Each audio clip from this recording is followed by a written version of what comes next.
Welcome. Yes, my boutique is going through some reconstruction. Don't panic, it's not an earthquake. Please get from up under the table and let's get started. I am marking my shoulder line 1 inch from the paper across to the side front. Then connect with a straight line. I am now going to measure 2 inches from center front for zipper allowance.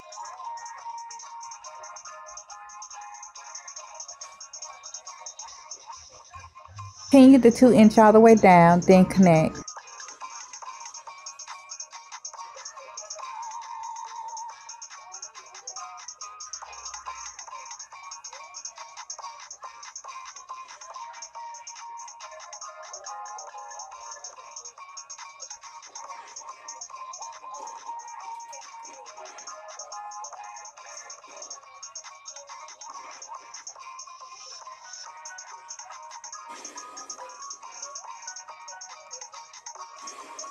I will now measure my waistline starting at shoulder line. Mark, connect across to the side front.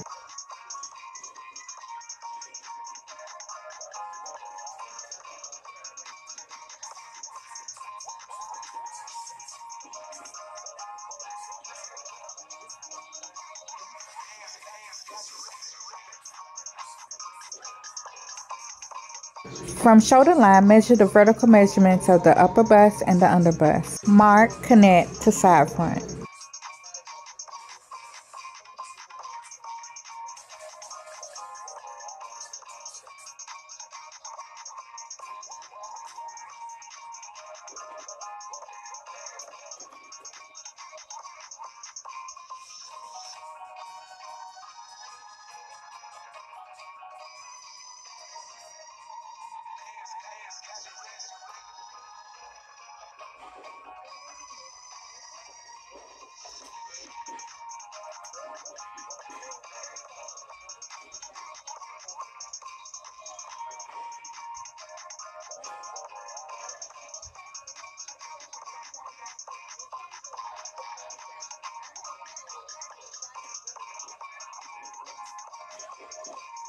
Label each line. It's very easy to get confused as a beginner. Shoulder line, upper bust, under bust, and waist. This is the back basic bodice.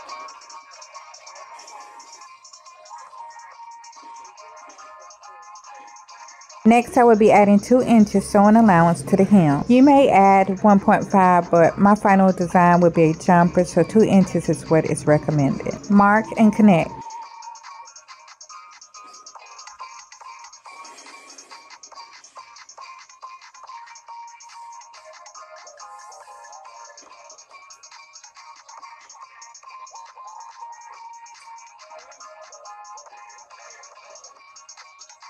I will mark my upper bust divided by 4 on my waistline. Now I will take my side length and measure up from my waistline. Mark, connect to upper bust. Next, I will be dividing my waist circumference by 4 and marking it on my waistline.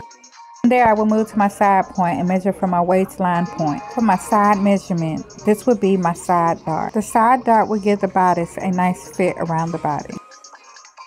Back to the shoulder line, measure the shoulder circumference and divide by 4. Next is the neckline. Standard measurement is 3 inches in width and 1 inch in length. Curve, the neckline will change. The design is the high neckline cowl collar. I will now add my shoulder measurement to my upper and under bust, connecting all 3 points. From shoulder point, standard shoulder slope is 1.5 inches marked on armhole line. After that, find the midpoint of the armhole line by dividing by 2. From the midpoint, go in by 0.25. Connect shoulder point to the 0.25 point, then curve from the 0.25 point to the side seam point.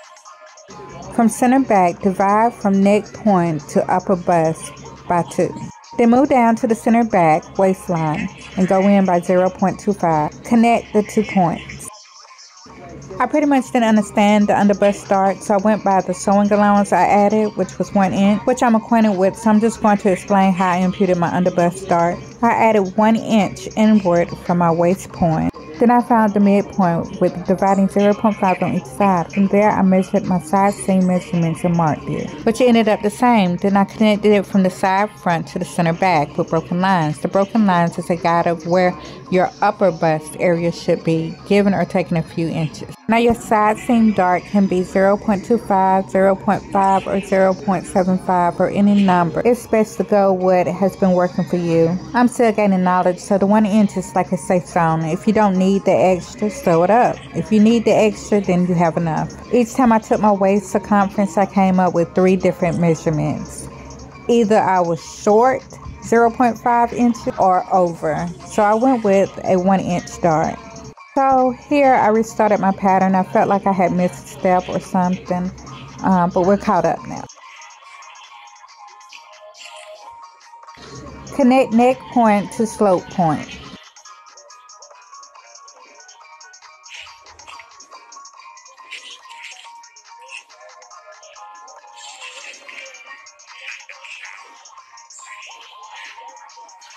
Take your bust span divided by 2 and mark it on your waist and under bust. Connect the points.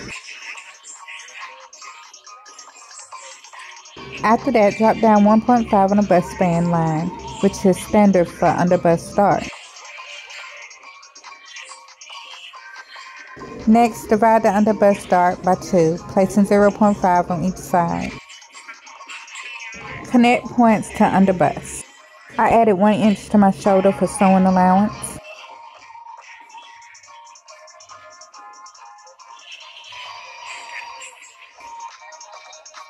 For the back high cowl collar, I went up 1 inch from the neck point. Then I connected those 2 points and smoothed out the edge so it could blend into the shoulder slope.